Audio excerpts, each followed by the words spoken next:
After nearly 60 hours of gameplay, exploration, and shenanigans, I find myself having not progressed the story beyond what was needed to get all of the special abilities and unlock the entire surface map and half of the depths. And I didn't even bother taking notes for this review because the actual review portion is going to be short, sweet, and lacking in the usual Sinning Nun versus Charlie Sheen scoring system. So let me get straight to the point. The Legend of Zelda Tears of the Kingdom is a great game and worth the money. Go play it right now. Don't worry, you can pause this video and I'll wait until you're done being the last line of defense. Finally back? Good. Because now I have to talk about a couple of things that genuinely angered me about this game before I start talking about how much of a technical masterpiece and brilliant continuation to Breath of the Wild it is. First and foremost, we find ourselves having lost all of our power, traditionally represented by Link's collection of hearts and now additionally his stamina wheels, after the creepy mummy in a basement sucked it all out to empower their escape into the world.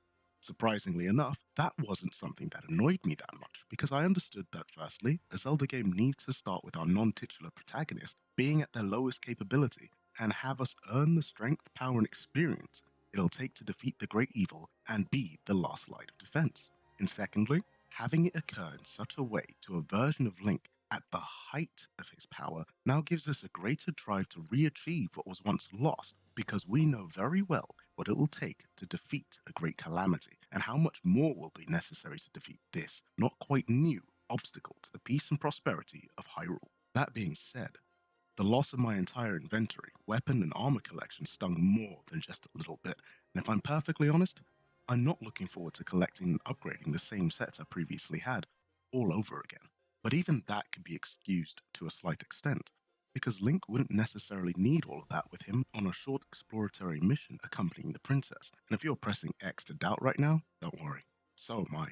The thing that angered me most of all, though, was the reduction of inventory space for my weapons, shields, and bows that I painstakingly maxed out during Breath of the Wild by finding every single Korok seed and earning that shiny golden turd at the end. Worse was the instant and soul-crushing realization that I'd have to go through the same unnecessarily extended side task to restore that inventory space, and if it wasn't for my love of the franchise, I would have turned off the console right there and dropped the series as a whole, because no company should be allowed to insult my time, patience, and intelligence by charging me to do the exact same thing over and over again.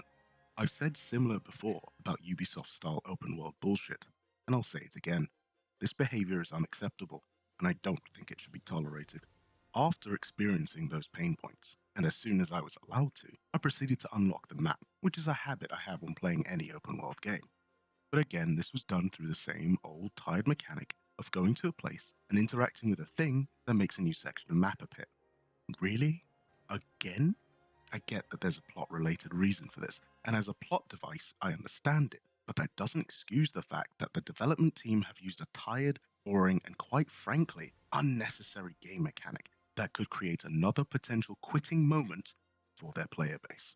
Don't even get me started on weapon deterioration and having to constantly craft an armory of devilishly deadly devices made up of spare body parts harvested from the corpses of your foes. Although crafting weapons can be a bit of a chore sometimes, being able to creatively combine things like cannons to shields, homing eyeballs to arrows, and spears to more spears for extra long spears is surprisingly fun, and again shows the resourcefulness and competence of a truly experienced hero, despite being depowered. And while it's annoying for my stuff to constantly break, being able to create an OP weapon by combining things is great fun. But at this point, I had to ask myself why this mechanic existed beyond creating a reason for the player to farm for items. Shrines are back again, but the puzzles are more refined and less combat oriented, and much like in Breath of the Wild, they don't stay longer than they're welcome, which gives the player a good enough challenge to test themselves against, while not creating things that can become overly frustrating, and as such, creating another potential quitting moment for the player. Cooking is back again, and arguably even more useful and necessary than before. And the player now has access to a convenient recipe book, recording all the successful dishes made to that point. And building stuff is fun, but slow and inconvenient. And really, all I'm trying to do is survive while building my power back up. Then, I unlocked the final ability, auto build. And suddenly, everything made sense.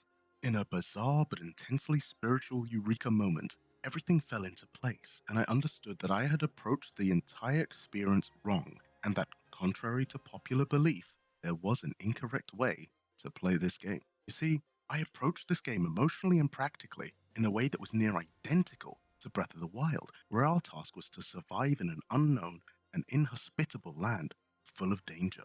But what I should have done was approach it like the version of Link we are, an incredibly experienced and competent individual who had already saved the world once. Instead of playing it safe and acting the survivor, I started using the wealth of experience we had as the hero of the wilds to take on and succeed at challenges that should have dwarfed the abilities of 4 measly hearts and a bokoblin spike attached to a stick. That was the precise moment when I realized that the Legend of Zelda dev team had done something genius. And that was to take all the creative chicanery that people got up to in Breath of the Wild and turned it into a practical and working game mechanic. And damn, does it work well.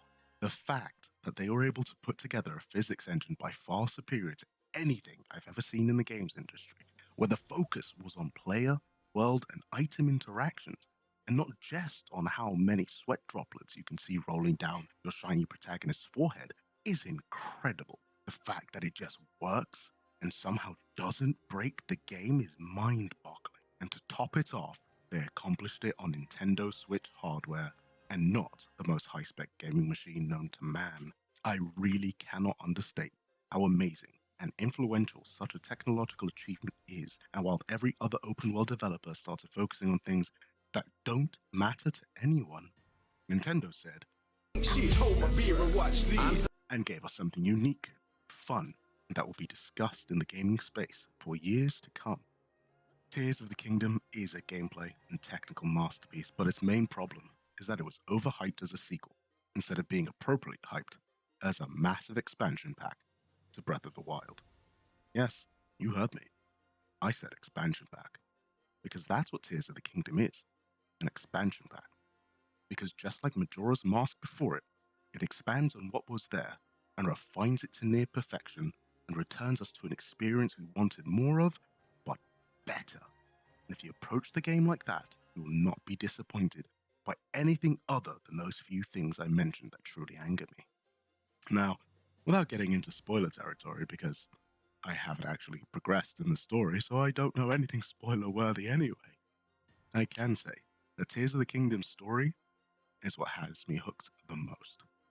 I know, I should be far more engaged in the creative gameplay, exploration, and pure, unadulterated shenanigans I can cause with the resources I have. But really, I want to know the story.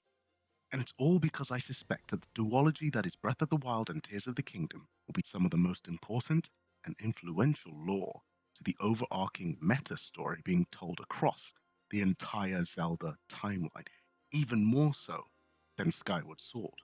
I'm calling that now before I even really know what's going on, because my figurative spidey senses are tingling and telling me that these two games are going to be some of the greatest links in the chain that is this everlasting Legend of Zelda.